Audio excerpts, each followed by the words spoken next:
ഡെന്നിയച്ച, കൊച്ചച്ച, വാടയിലും സാഞ്ചപുരത്തുള്ള ഇടവക ജനങ്ങളെ, അതിനേക്കാൾ ഉപരിയായിട്ട് ഇവിടെയുള്ള കൊടുങ്ങാശ്ശേരി നായരമ്പലത്തുള്ള പ്രിയപ്പെട്ട എല്ലാ മനുഷ്യരെയും അഡ്രസ് ചെയ്യാൻ ആഗ്രഹിക്കുകയാണ്. എനിക്ക് തോന്നുന്നു ഈ കഴിഞ്ഞ 9 ദിവസങ്ങൾ തിരിഞ്ഞു നോക്കുമ്പോൾ എനിക്ക് പറയാൻ തോന്നുന്നൊരു കാര്യം, കേരളം കണ്ട ഏറ്റവും മനോഹരമായ കാഴ്ചയും മനോഹരമായ 9 ദിവസങ്ങളെന്നാണ്. അത് ഞാൻ വെറുതെ പറയുന്നതല്ല. കാരണം ഛത്തീസ്ഗഡിലുള്ള 2 കന്യാസ്ത്രീകളല്ല, 2 മനുഷ്യർ അവര് പ്രശ്നത്തിൽ ഇടപെട്ടപ്പോ അവർക്ക് വേണ്ടി സംസാരിക്കുന്ന ഒരു കേരള ജനതയെ ഞാൻ കണ്ടു. കഴിഞ്ഞ ആലുവയിൽ ഇങ്ങോട്ട് ബൈക്കിൽ വരുമ്പോ ആലുവ ടൗണിൽ അൻവർ സാദത്ത് MLA, അദ്ദേഹം ഒരു ഇസ്ലാം മതവിശ്വാസിയാണ്. അവിടെ ഇവർക്ക് വേണ്ടി ഉപവാസം ഇരിക്കുന്നത് കണ്ടു. പിന്നീട് ഇങ്ങോട്ട് വരുമ്പോ SDP അടക്കം CPM അടക്കം പല സ്ഥലങ്ങളിലും സമ്മേളനങ്ങൾ നടത്തിക്കൊണ്ടിരിക്കുകയാണ്. ഞാൻ ഇങ്ങനെയുള്ള കാഴ്ച അധികമൊന്നും കണ്ടിട്ടില്ല. അപൂർവമായിട്ട് മലയാളികളെ ഞാൻ കാണുള്ളൂ. ജോൺ ബ്രിട്ടാസ് എന്ത് സുന്ദരമായിട്ടാണ് പാർലമെന്റിൽ എന്താണ് സിസ്റ്റേഴ്സ് ചെയ്യുന്നതെന്ന് ഓരോ പാർലമെന്ററിന്റെ പേര് വിളിച്ചുകൊണ്ട് പറയുന്നുണ്ട്. നിങ്ങൾ പഠിച്ചത് ഗവൺമെന്റ് സ്കൂളില്, എന്നിട്ട് നിങ്ങൾ ക്രിസ്ത്യാനിയായോ, നിങ്ങൾക്ക് ഇവിടെ ഹിന്ദു അല്ലേ എന്ന് ജോൺ ബ്രിട്ടാസ് മനോഹരമായിട്ട് പറയുന്നുണ്ട്. സ്വന്തം സഹോദരനെ പോലെ ചേർത്ത് പിടിക്കുന്ന റോജി M. ജോണിനെ ഛത്തീസ്ഗഡിന്റെ ജയിലിന്റെ മുമ്പിൽ നമ്മൾ കണ്ടു. അപ്പൊ ഞാൻ നോക്കുമ്പോ എല്ലാ പാർട്ടിക്കാരും മതമെന്നോ ജാതിയെന്നോ വർഗമെന്നോ വർണ്ണമെന്നോ വ്യത്യാസമില്ലാതെ 2 സിസ്റ്റേഴ്സിന് വേണ്ടി കേരളത്തിൽ അങ്ങോളം ഇങ്ങോളം അണിനിരന്നിട്ടുണ്ടെങ്കിൽ, നമ്മൾ അങ്ങനെയൊന്നും ചെയ്യുന്നവരല്ല സാധാരണ. അണിനിരന്നിട്ടുണ്ടെങ്കിൽ സ്നേഹമുള്ളവരെ, കഴിഞ്ഞ ആഴ്ച നമ്മൾ കണ്ട ഏറ്റവും സുന്ദരമായ കാഴ്ചയാണ്. 3, 4, 5 ദിവസങ്ങളിൽ പ്രൈം ടൈം ചർച്ചകളിൽ ഈ ദിവസം കത്തിച്ചു നിർത്താനായിട്ട്, ഈ വിഷയം കത്തിച്ചു നിർത്താനായിട്ട് എല്ലാ ചാനലുകളും മത്സരിച്ചെങ്കിൽ സ്നേഹമുള്ളവരെ, രാഷ്ട്രീയ മുതലെടുപ്പ് മാത്രമാണെന്ന് ഞാൻ വിശ്വസിക്കുന്നില്ല. എവിടെയൊക്കെ നന്മയുണ്ട്, എവിടെയൊക്കെ സ്നേഹമുണ്ട്, എവിടെയൊക്കെ നീതി പുലരണമെന്ന് ആഗ്രഹിക്കുന്ന ഒരു നല്ല കേരള സമൂഹം ഇന്നും ബാക്കിയുണ്ട് എന്നൊരു നല്ല ചേതോഹരമായ കാഴ്ചയാണ് എനിക്കിപ്പോഴും മനസ്സിലേക്ക് ഓർമ്മ വരുന്നത്. ഈ ചേതോഹരമായ കാഴ്ച കണ്ടതിന് ശേഷം ഞാൻ കണ്ട മറ്റു ചില കാഴ്ചകളും കൂടി പങ്കുവെച്ചിട്ട് ഈ പ്രസംഗം ഞാൻ അവസാനിപ്പിക്കാമെന്ന് വിചാരിക്കുകയാണ്. അതിനു മുമ്പ് കുറച്ച് വാക്കുകൾ മാത്രം നിങ്ങളോട് പറയാം. ആ വാക്ക് പറയുമ്പോൾ നിങ്ങളുടെ മനസ്സിലേക്ക് ഉണ്ടാകുന്ന വികാരം എന്താണ്? അത് ചിരിയാണോ, കരച്ചിലാണോ, വിഷമമാണോ എന്ന് എനിക്കറിയില്ല. ഏതാനും കുറച്ച് വാക്കുകൾ ഞാൻ പെറുക്കി തരാം. ആ വാക്കുകൾ കേൾക്കുമ്പോൾ എന്ത് മനസ്സിലേക്ക് വരുന്നു നിങ്ങൾ ചിന്തിച്ചാൽ മതി. വാക്ക് നമ്പർ 1 കേക്ക്, നമ്പർ 2 സ്വർണ്ണ കിരീടം, 3 കുരുത്തോല വാഴക്കുല, 4 തൃശൂർ, ഒരു പേര് സുരേഷ് ഗോപി. സ്നേഹമുള്ളവരെ, ഈ വാക്കുകൾ മാത്രം മതി. ഇന്ന് നിങ്ങൾക്ക് ചിരിക്കുന്നുണ്ടെങ്കിൽ, നിങ്ങൾ കൈയടിക്കുന്നുണ്ടെങ്കിൽ, ഈ വാക്കുകളുടെ പിന്നിലുള്ള കള്ളത്തരങ്ങൾ എന്താണെന്ന് മനസ്സിലാക്കാൻ പറ്റുന്ന ബോധനങ്ങളിൽ കേരള സമൂഹം ഇവിടെയുണ്ട്. അതിനിയും ബാക്കിയുണ്ടെന്നുള്ളതാണ് ഏക പ്രതീക്ഷ. സ്നേഹമുള്ളവരെ, കഴിഞ്ഞ ദിവസം ഒരു വിപ്ലവ മണ്ണിൽ ഒരു വലിയ സംഗമം നടക്കുകയാണ്, ഒരു പ്രതിഷേധ സംഗമം നടക്കുകയാണ്. ആ സംഗമത്തിൽ ഏറ്റവും മനോഹരമായി പ്രസംഗിക്കുന്ന ഒരു പിതാവിനെ ഞാൻ കണ്ടു. മല പോലെ വന്നു നിൽക്കുന്ന ഒരു പിതാവ്. അദ്ദേഹത്തിന്റെ വീറും വാശിയും അദ്ദേഹം പറഞ്ഞ വാക്കുകളും കേട്ടപ്പോ എനിക്ക് പഴയ സിനിമയുടെ ഓർമ്മ വന്നു. ഞാൻ കണ്ടടോ എന്റെ പഴയ വിപ്ലവ വൈദികനെ. തീർച്ചയായിട്ടും പണ്ട് അങ്ങോളം ഇങ്ങോളം തെരുവുകളിൽ പേടി സ്വപ്നമായിരുന്ന, ഒന്നിനെയും പേടിക്കാതെ സത്യത്തിന് വേണ്ടി ശബ്ദിച്ചിരുന്ന, വിപ്ലവ സൂര്യനെ പോലെ പ്രസംഗിച്ചിരുന്ന ഒരു വൈദികനെ ഞാൻ കണ്ടടോ ആ വേദിയില്. അദ്ദേഹം എഴുന്നേറ്റ് നന്ന് പറഞ്ഞൊരു വാക്കുണ്ട്. ആ മണ്ണിൽ, ആ വിപ്ലവത്തിന്റെ മണ്ണിൽ നിന്ന് എല്ലാവരും കൈയടിച്ച് വാക്കിയതാണ്. അദ്ദേഹം പറഞ്ഞു, ഇരയുടെ കൂടെ നടക്കുകയും വേട്ടക്കാരന്റെ കൂടെ വേട്ടയാടുകയും ചെയ്യുന്നവരോട് ഇനിയില്ല ചങ്ങാത്തം. ശ്രദ്ധിക്കണം നിങ്ങൾ, ഇരയുടെ കൂടെ നടക്കുകയും വേട്ടക്കാരനൊപ്പം വേട്ടയാടുകയും ചെയ്യുന്നവരോട് ഇനിയില്ല ചങ്ങാത്തം എന്ന് മനസ്സിലാക്കാനുള്ള ബോധം ഞങ്ങൾ ക്രിസ്ത്യാനികൾക്കുണ്ട് എന്ന് ആ വന്യനായ പിതാവ് പറഞ്ഞപ്പോ അക്ഷരാർത്ഥത്തിൽ എനിക്ക് കോരിത്തേക്ക് വന്നു. ഞാൻ കൈയടിച്ചു. ആ പഴയ വിപ്ലവ വൈദികനെ ഞാൻ വീണ്ടും കണ്ടല്ലോ എന്നോർത്ത് ചാരിതാർത്ഥ്യം വന്നു. അദ്ദേഹം ഇറങ്ങി പോകുന്ന സമയത്ത് ഭാഗ്യവശാൽ ആ കാറിന്റെ അടുത്ത് നിൽക്കാൻ പറ്റി. ഞാൻ നേരെ ചെന്നിട്ട് പിതാവിനോട് പറഞ്ഞു, പിതാവേ, ഈ പറഞ്ഞ വാക്കുകൾ, പിതാവ് ഇപ്പൊ പറഞ്ഞ സെന്റൻസ് ഉണ്ടല്ലോ, ആ സെന്റൻസ് പിതാവ് ബോധത്തോടെ പറഞ്ഞതാണെങ്കിൽ അന്നത്തെ ആ 300 രൂപ റബ്ബറിന്റെ പ്രശ്നമുണ്ടല്ലോ, അതിന്റെ ക്ഷീണം ഈ പ്രശ്നം കൊണ്ട് മാറും എന്ന് ഞാൻ പറഞ്ഞു.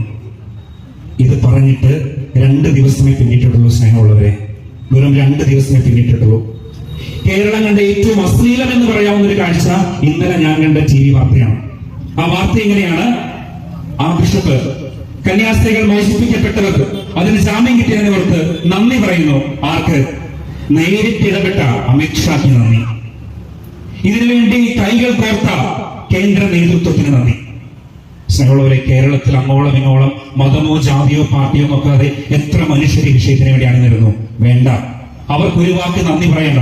പക്ഷെ ഈ ഒരു വാക്ക് അവിടെ പറയാതിരിക്കാമായിരുന്നു. ഈ ഒരു വാക്ക് അവിടെ പറയാതിരിക്കാമായിരുന്നു.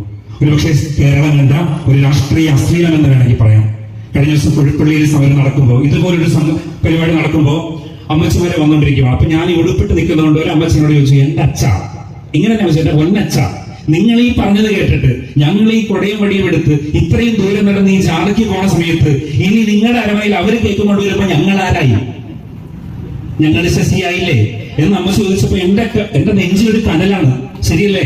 കൂടെ നിൽക്കുന്ന വിശ്വാസികളെ വഞ്ചിക്കുന്ന പരിപാടിയല്ലേ കാണിക്കുന്നത്? സ്നേഹം പറഞ്ഞവരെ, BJP നമുക്കറിയാം, സംഘപരിവാറിന് എനിക്കറിയാം, ബജ്രംഗദളിനെ നമുക്കറിയാം. അതുകൊണ്ട് അവരെന്ത് കാണിക്കുമെന്ന് ഞാൻ ഇനി പറയാൻ ആഗ്രഹിക്കുന്നില്ല. കാരണം അവരെന്താണ് ചെയ്യേണ്ടതെന്ന് അവർക്കറിയാം. അവർ ഫോളോ ചെയ്തത് മനുസ്മൃതിയാണ്, അല്ലെങ്കിൽ വിചാരധാരയാണ്. വിചാരധാരയിൽ ഒന്നാമത്തെ ശത്രു ആരാണ്? അത് മുസ്ലിമാണ് എന്ന് പറയുമ്പോ നമ്മൾ ഇവിടെ പറയും നാർക്കോട്ടിക് ജിഹാദ്, ലവ് ജിഹാദ് പറഞ്ഞുകൊണ്ടിരിക്കും. രണ്ടാമത് പറയുന്നത്, രണ്ടാമത്തെ ഞങ്ങളുടെ വർഗശത്രു അത് ക്രിസ്ത്യൻസ് ആണ്, മൂന്നാമത്തേത് മിഷണറിമാരാണ്, നാലാമത്തേത് കമ്മ്യൂണിസ്റ്റുകളാണ്. ഇത് കൃത്യമായി ബോധമുള്ളവരാണ് BJP, RSS, ബജറംഗദൾ പ്രവർത്തകര്. അതുകൊണ്ട് എനിക്ക് അവരോടൊന്നും പറയാനില്ല. എനിക്ക് പറയാൻ ഒറ്റ കാര്യമുള്ളൂ, പുറത്തു നിൽക്കുന്ന ശത്രുക്കളേക്കാൾ നമ്മളെ സങ്കടപ്പെടുത്തുന്നത് കൂടുതൽ ഒറ്റക്കൊടുക്കുന്ന ജൂദാസുമാരെയാണ്. പുറത്തു നിന്ന് നമ്മൾക്കിട്ട് പണി തരുന്ന ശത്രുക്കളേക്കാൾ നമ്മുടെ നെഞ്ച് പള്ളി പോകുന്നത്, ഞാൻ നേരത്തെ പറഞ്ഞ അമ്മച്ചമാരുടെ തേങ്ങ വരുന്നത് നമ്മുടെ കൂടെ നിന്ന് നമ്മളെ ഒറ്റപ്പെടുത്തുന്ന ഒറ്റുകാരെയാണ് പ്രിയപ്പെട്ടവരെ. അതുകൊണ്ട് സ്നേഹം നിറഞ്ഞവരെ, നമ്മൾക്ക് പ്രതിരോധിക്കേണ്ട രണ്ടുപേരെയാണ്, പുറത്തു നിന്നുള്ള ശത്രുക്കളെയും അകത്തു നിന്നുള്ള ഒറ്റുകാരെയും. ഇത്തരം ഗതികേടിലാണ് ഇന്ന് കേരള സഭ കൊണ്ടുപോയി നിൽക്കുന്നത്. അതുകൊണ്ട് ഞാൻ അവസാനിപ്പിക്കാൻ ദീർഘിപ്പിക്കുന്നില്ല. ക്രിസ്തു ഉപമകളിലൂടെയാണ് കഥ പറഞ്ഞത്. രണ്ട് കഥ മാത്രം പറഞ്ഞിട്ട് ഞാൻ അവസാനിപ്പിക്കാം. ഞങ്ങളാണ് ജാമ്യം കൊടുത്തത്, ഞങ്ങളാണ് ക്രൈസ്തവർ പറഞ്ഞത് കേട്ടിട്ട് ഇതിനുവേണ്ടി പ്രവർത്തിച്ചത് എന്ന് പറഞ്ഞ് ക്രെഡിറ്റ് അടിക്കുന്ന പരിപാടിയാണ് ഇന്നത്തെ ദിവസം മൊത്തം കണ്ടത്. കുമ്മനടി, അനൂപടി, ക്രെഡിറ്റ് അടി അല്ലെ? എന്തിനു വേണം ക്രെഡിറ്റ് അടി? നേരെ നിൽക്കുന്ന തോളത്ത് ചാഞ്ഞിരിക്കുന്ന തോളിന്റെ ഇടയിൽ കൂടി കഴിഞ്ഞിട്ട് ക്രെഡിറ്റ് അടി. ഇത് മൊത്തം ഇറക്കിക്കൊണ്ടുവന്നത് ഞങ്ങളാണെന്ന് പറയിപ്പിച്ച് ക്രെഡിറ്റ് അടി. സ്നേഹമുള്ളവർ, ഈ ക്രെഡിറ്റ് അടി നിൽക്കുന്ന സമയത്ത് രണ്ട് കഥ പറഞ്ഞിട്ട് ഞാൻ അവസാനിപ്പിച്ചോളാം. ഒന്നാമത്തെ കഥ അതൊരു സിനിമയാണ്. നിങ്ങൾ എല്ലാവരും കണ്ടിട്ടുള്ള വിയറ്റ്നാം കോളനി എന്ന് പറയുന്ന മോഹൻലാലിന്റെ സാമി എന്ന് പറയുന്ന കഥാപാത്രത്തെ അവതരിപ്പിച്ച വിയറ്റ്നാം കോളനി. ഇനി ഞാൻ കണക്ഷൻ ഒന്നും പറയില്ല, നിങ്ങൾ ചിന്തിച്ചാൽ മതി. ഈ വിയറ്റ്നാം കോളനിയിൽ അവിടെ വന്ന് കോളനിക്കാർക്കിടയിൽ പൈലിംഗ് നടത്തി കെട്ടിടം പണിയണമെന്ന് പറയുന്നത് സാമി മോഹൻലാല്. ഈ പൈലിംഗ് നിർത്തണമെന്ന് പറഞ്ഞ് സമരം ചെയ്യണമെന്ന് കോളനിക്കാർ ഇളക്കുന്നത് അത് മോഹൻലാല്. ഇത് കഴിഞ്ഞിട്ട് ജയിലിലേക്ക് പോകുന്നത് അതും മോഹൻലാല്. ഇത് കഴിഞ്ഞ് പുറത്തേക്ക് കൊണ്ടുവരുന്നത് അതും മോഹൻലാല്. സ്നേഹമുള്ളവരെ, കുറച്ചുകൂടി നേരത്തെ അറസ്റ്റ് ചെയ്തിരുന്നെങ്കിൽ കുറച്ചുകൂടി നേരത്തെ ജാമ്യം കൊടുക്കാമായിരുന്നു എന്ന് പറയുന്ന നിഷ്കളങ്ക മാനസര്. എന്താണ് നമ്മൾ പറയേണ്ടത്? സ്നേഹമുള്ളവരെ, കൊണ്ട് കൊല്ലിക്കുന്നത് നീയെ ചാപ്പ, രക്ഷിക്കുന്നത് നീയെ, പുറത്തിറക്കുന്നത് നീയെ, തടിച്ചെടുക്കുന്നത് നീയെ. എന്തൊരു വൈരുദ്ധ്യമാണ്, എന്തൊരു ഐറണിയാണ് പ്രിയപ്പെട്ടവരെ. രണ്ടാമത്തെ ഒരു കഥ, അത് നിങ്ങളിൽ പലരും കണ്ടിട്ടില്ല, അവാർഡ് സിനിമയാണ്. ഓക്കെ, ഈ അവാർഡ് സിനിമ അടൂർ ഗോപാലകൃഷ്ണന്റെ വിധേയൻ എന്ന് പറയുന്ന സിനിമയാണ്. ഈ വിധേയനിൽ മമ്മൂട്ടി ഒരു വില്ലൻ പരിവേഷമുള്ള കഥാപാത്രമാണ്.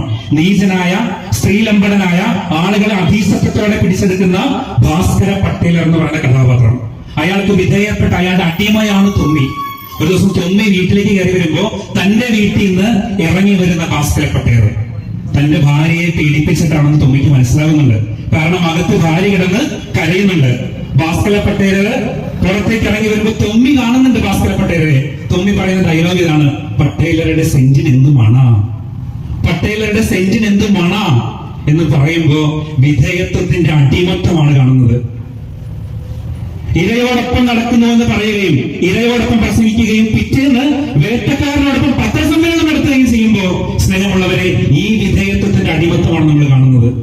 ഈ സിസ്റ്റേഴ്സിനെ രക്ഷിച്ചത് BJP ഗവൺമെന്റ് നേരിട്ടാണെന്ന്, മഹേശ്വര ഇടപെട്ടിട്ടാണെന്ന് പറയുമ്പോ പട്ടേലരുടെ അത്രന് എന്തിനുമാണ് എന്ന് പറയുന്ന ആരുടെയോ കഷ്ടത്തിൽ കൊണ്ടുപോയി തല വെച്ചു കൊടുത്തിട്ട് അവരെ നൂരിപ്പോരാൻ പറ്റാത്ത സഭാ നേതൃത്വത്തിന്റെ അശ്ലീലമാണ് കാണുന്നത്.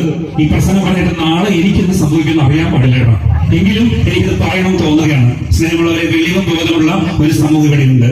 ഇതൊക്കെ കാണുമ്പോൾ കാർക്കിച്ചു തുപ്പുകയും ഇതിനൊക്കെ കാണുമ്പോൾ എതിർക്കുകയും ഇതൊക്കെ തെറ്റാണെന്ന് മനസ്സിലാക്കുകയും ചെയ്യുന്ന ക്രിസ്തുവിന്റെ പിന്മുറക്കാരായ ക്രൈസ്തവരുണ്ട്.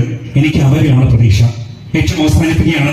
ഏറ്റവും അവസാനം കണ്ട ന്യൂസ് എന്ന് പറയുന്നത്, ആ സ്ത്രീകൾ 3 പേര് സിസ്റ്റേഴ്സ് കൊണ്ടുവന്ന സ്ത്രീകൾ അവരെ മുറിക്കകത്തിട്ട് കെട്ടിയിട്ടിട്ട് മർദ്ദിച്ചു ഈ സ്ത്രീകൾക്കെതിരെ കള്ളസാക്ഷ്യം പറയാൻ വേണ്ടിയിട്ട്.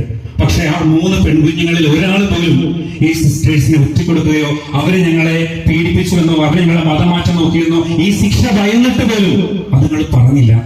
എന്റെ സ്നേഹമുള്ളവരെ, ആ 3 ഭാഷ അറിയാത്ത പെൺകുഞ്ഞുങ്ങൾ നമ്മുടെ ഈ പിതാക്കന്മാരെക്കാളും ഈ സഭാ നേതൃത്വത്തെക്കാളും എത്രയോ നല്ല ക്രിസ്ത്യാനികളാണ് എന്ന കാര്യം മാത്രം പറഞ്ഞുകൊണ്ട് ഞാൻ അവസാനിപ്പിക്കട്ടെ. നന്ദി, നമസ്കാരം.